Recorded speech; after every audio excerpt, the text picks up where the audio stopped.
All right, Lakers fans, let's dive straight into this because the atmosphere around this team has been shifting game after game, and the message on the court could not be clearer. Every matchup against these younger, springier squads keeps flashing the same warning light. This roster needs athleticism, and it needs it urgently. Not just a spark here or there, but real two-way presence, real perimeter stamina, real players who can attack, defend, and recover without relying on LeBron James or Luka Doncic to generate every ounce of energy. You watch these games, and you can almost feel how heavy the legs look compared to teams that simply fly up and down the floor, jumping into passing lanes, crashing into rebounds, and beating the Lakers to every loose ball. That's the reality that keeps showing up, and it is impossible to ignore any longer. The thing is, this isn't about tearing the roster down or starting from zero. It is about upgrading the spots that keep getting exposed. You look at this team, and you can honestly say they're just a couple of pieces away from unlocking a completely different ceiling. They need a genuine two-way wing who can slide into the starting lineup and change the entire tempo of the game. Someone with length, someone who can switch across positions, someone who creates for himself and still understands the flow of the offense. When you think of what an ideal fit looks like, it is that mold of a forward who can pressure the ball, rotate quickly, defend multiple spots, and still score without needing to be spoon-fed touches. Because this roster cannot survive depending entirely on Luka Doncic, LeBron James, and Oscar Reeves to carry both the scoring and the playmaking load. The offense can get too predictable, and the defense becomes reactive instead of setting the tone. But if the Lakers cannot secure that high-end type of player, then they absolutely have to bring in at least 2 or 3 role guys who make up for it through grit, defensive hustle, and constant movement. Those switchable wings who run the floor, attack 50-50 balls, and disrupt passing lanes. You get a trio of those athletes on the court, and suddenly the complexion of the team looks incredibly different. Instead of watching opponents sprint in transition while the Lakers try to catch their breath, you turn the game into a fight where speed and energy finally show up on Los Angeles' side. And that's what this roster has been missing for too long. The ability to dictate pace instead of having pace dictated to them. Every time the Lakers match up with a young team, you can practically predict what's going to happen before it does. These opponents push the ball, they shoot freely from deep, and they send bodies after every deflection. They know the Lakers struggle staying in front of quicker guards. They know they can outrun the big lineups. They know the rotations will be half a step slow. And when you compound that across 48 minutes, you get those stretches where the game slips away in a matter of possessions. You can blame shooting nights or individual mistakes, but the pattern is too consistent to ignore. When teams push pace, the Lakers scramble. When teams use athleticism, the Lakers are reacting instead of controlling. It has become the formula for beating them, and other organizations clearly recognize it. That's why this conversation about upgrades is nonstop. Some people always ask why the topic comes back to trades or roster adjustments. But it's simple, because this team does not compete for moral victories or conference finals appearances. The standard here is one thing and one thing only: lifting that championship trophy. And when you look at the contenders around the league, the ones who actually have the tools to go deep into the postseason, you see rosters filled with wings who defend, handle the ball, and play above the rim. You see teams with layers of athleticism, not just a superstar and a couple of shooters. That's what the Lakers need to mirror if they want to get back into that upper tier. And the recent games have served as a harsh reminder. Getting blitzed by squads that run circles around you is not just a bad night. It is a reflection of a structural weakness. But it is also a solvable problem. The Lakers don't need to blow up the core. They just need to surround it with the right types of players. Guys who bring juice, guys who bring length, guys who can stay attached on defense and still create pressure on the other end. Guys who recover quickly when they get beat, who rotate on instinct instead of hesitation, who challenge shots at the rim and still have the speed to get back out to the perimeter. 1 or 2 players like that lift the entire floor of this team. Imagine adding a wing who can slot next to LeBron James and Luka Doncic, and suddenly the defensive assignments balance out. Imagine a lineup where the perimeter isn't constantly leaking dribble penetration. Imagine being able to put someone on the floor who doesn't need perfect defensive situations to be effective, someone who thrives in chaos, someone who speeds the game up instead of slowing it down. That's the identity Los Angeles has been missing. And even looking at the younger players already on the roster, you can see flashes of what the team could look like when they finally infuse that energy. You watch these brief stretches where a rookie or high-motor player checks in, and the entire defense suddenly wakes up. That's the type of presence they need more of. And then there's the long-term picture. Once LeBron James eventually transitions out of this era, the Lakers cannot rely on a roster built entirely around half-court creation. They will need wings who can sustain the pace, guys who thrive defensively, players who chase rebounds, dive for loose balls, and dictate the tempo even when the offense stalls. That future version of the team has to be built now, piece by piece. Because the shift from this generation into the next requires players who can blend with Luka Doncic's skill set and compensate for the areas he cannot cover alone. That means more guards and forwards with speed, length, and a mentality to attack every possession instead of reacting to it. And when you look across the league, you see teams loaded with exactly that kind of talent. They're not always the biggest teams, but they're the fastest and the most disruptive. They cut off passing lanes, they rotate in packs, and they swarm ball handlers until you feel like you're playing against extra defenders. That's what beats the Lakers right now. Not just shooting, not just playmaking, but pure energy and relentless athleticism. If Los Angeles can match even a portion of that, their entire defensive identity changes overnight. That's why every discussion swings back to athletic wings and two-way players. That's why the urgency keeps growing. Because this team has the stars, it has the size, it has the experience. What it doesn't have is the burst, the foot speed, and the defensive length that modern contenders lean on. And until that gap closes, games against these fast-paced teams will continue to expose the same cracks. The Lakers need to move, they need to adapt, and they need those new pieces who can run, jump, defend, and elevate the tempo without waiting for someone else to carry the load. All right, let's push forward into this second part and really dig into what the Lakers' path forward looks like, because if the first half of the season has shown anything, it is that this roster sits at a crossroads where every choice matters.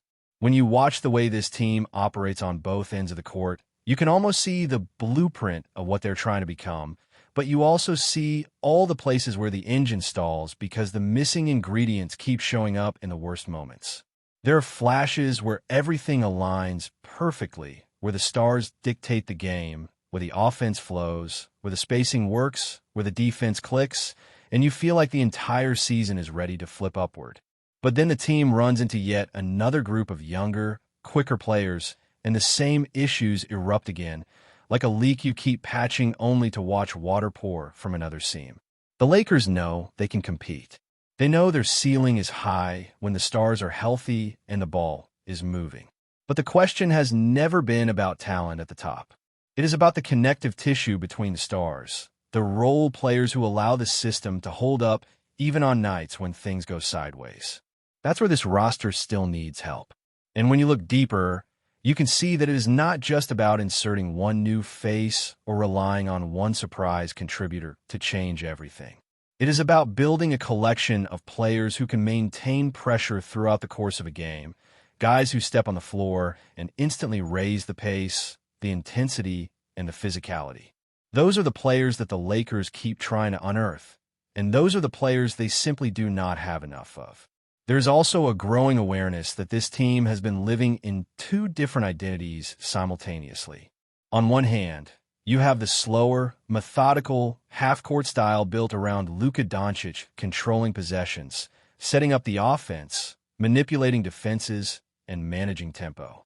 On the other hand, you have LeBron James, who can still push the ball, still generate fast break pressure, still collapse defenses with his mix of power and pace. Those two styles can coexist beautifully when the Lakers have the right personnel around them. But when the supporting cast lacks athleticism, it forces every possession into that slogging, grinded-out rhythm that opposing teams exploit. Luka thrives in control, but he cannot be the only engine. And LeBron James cannot be asked to carry the transition burden forever. Without more dynamic wings around them, both stars end up trying to compensate for too many deficiencies at once. And this is where the young players come into the conversation, because the spark they bring is unmistakable. Even in the games where Los Angeles fell behind early, there were moments when the rookies or bench athletes checked in and suddenly things sped up. Suddenly, the defensive rotations tightened. Suddenly, loose balls became winnable again. Suddenly, passing lanes shrunk for the opponent. That quick burst of energy is exactly what this team has been missing in longer stretches. When you bring in players who move instinctively, who treat every possession like a race to the ball, it completely changes the way the Lakers look. But relying solely on rookies to fix foundational problems is unrealistic. They can help, but they cannot shoulder the responsibility alone. They are pieces, not the full puzzle. What the Lakers need are players who live in that middle space between athletic role player and reliable two-way starter. The kind of players who can hold their own against elite guards and wings, who can keep the offense alive without needing a scripted play every time down the court. These are the players who allow the team to adapt mid-game instead of hoping the stars bail them out. They are the ones who change the physical feel of the game, applying pressure, driving downhill, switching on to bigger assignments, and cutting off lanes when the defense starts to collapse. Right now, Los Angeles has too many moments where the opposing offense dictates everything, and the Lakers respond only after damage has already been done. That has to change, and it starts with adding players who flip that dynamic. The coaching staff also faces complicated decisions because they know certain rotations may not be ideal long-term, but they also have to manage personalities, contract years, and locker room structure. You can see the tension between what might work best on paper and what actually feels realistic. There are lineups that could maximize defense, but might upset the offensive rhythm. There are lineups that could give the team more speed, but weaken their floor spacing. The challenge is finding the combinations that do not compromise their core identity, but still bring life to the areas where they've been lacking. And that is why the push for new additions is so important. The right piece can unlock rotations that simply are not available right now. There is also the unavoidable truth that the league keeps getting faster, younger, and more dynamic. The teams that succeed deep into the postseason are the ones that can adapt to every style of play. They can run with high-energy squads, they can grind through half-court battles, they can defend on the perimeter, and they can protect the rim without relying on gimmicks.